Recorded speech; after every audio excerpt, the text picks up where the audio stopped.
BRS Congress పార్టీలు కుమ్మక్కై తనను ఓడించేందుకు ప్రయత్నిస్తున్నాయని కరీంనగర్ ఎంపీ అభ్యర్థి బండి సంజయ్ ఆరోపించారు. అందుకోసం విచ్చలవిడిగా డబ్బులు పంచుతున్నారని ఆరోపించారు. కేసీఆర్ హిందువులను అవమానించారని, ఓటుతోనే ఆయనకు ప్రజలు బుద్ధి చెబుతారన్నారు. తాను ఓడిపోతే రాజకీయ సన్యాసం చేస్తానని, వినోద్ ఓడిపోతే రాజకీయ సన్యాసం చేస్తావా అంటూ బండి సంజయ్ ప్రశ్నించారు.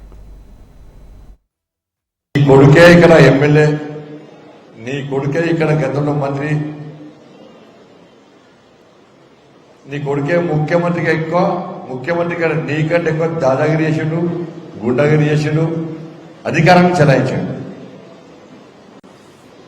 కానీ ఏం చేసినా ఏం అభివృద్ధి చేయలేదు. ఇవాళ సిరిసిల్లలో సమస్యలు అంటే సమస్యలు ఉన్నాయి. అధికారం ఉన్నప్పుడు నీ కొడుకేం మాట్లాడలే, నువ్వేం మాట్లాడలే. అధికారం పోయినాక మీరు కాంగ్రెస్ తిట్టుకుంటూ స్టార్ట్ చేశారు. పొలిటికల్ డ్రామా ఇది. ఎందుకంటే గతంలో బీఆర్ఎస్ ఏమి చేయలేదని చెప్పి ప్రజలు గుర్తించకుండా ఉండడానికి కాంగ్రెస్ పార్టీ సహకరిస్తుంది బీఆర్ఎస్ పార్టీకి.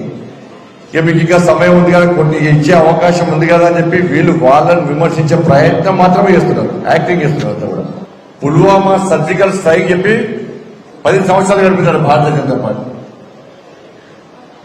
పుల్వామా సర్జికల్ స్ట్రైక్ చేసి దాని విషయంలో నీకు దమ్ముంటే, నువ్వు మొగోడు అయితే, నీలో తెలంగాణ రక్తం ప్రవహిస్తే, నువ్వు ఈ దేశానికి సంబంధించిన వ్యక్తి అయితే ఒక్కసారి సరిహద్దులోకి పోయి ఈ విషయాన్ని మాట్లాడు. అలా జవాన్లు ఉంటారు, జవాన్ల దగ్గరకు పోయి సర్జికల్ స్ట్రైక్ విషయంలో నీ కరీంనగర్లో చేసిన వ్యాఖ్యలు పోయి అక్కడ వేయి.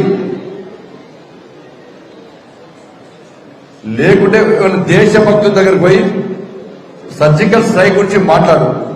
దొరకబట్టి కట్టేసి వాళ్ళని కాల్చి పడేస్తాను నేను, కాల్చి పడేస్తాను నేను. ఒక బొక్క దొరకదు. నేను సర్జికల్ స్ట్రైక్ గురించి మాట్లాడితే ఒక బొక్క దొరకదు. నేను రాసిపెట్టుకో పెట్టాను.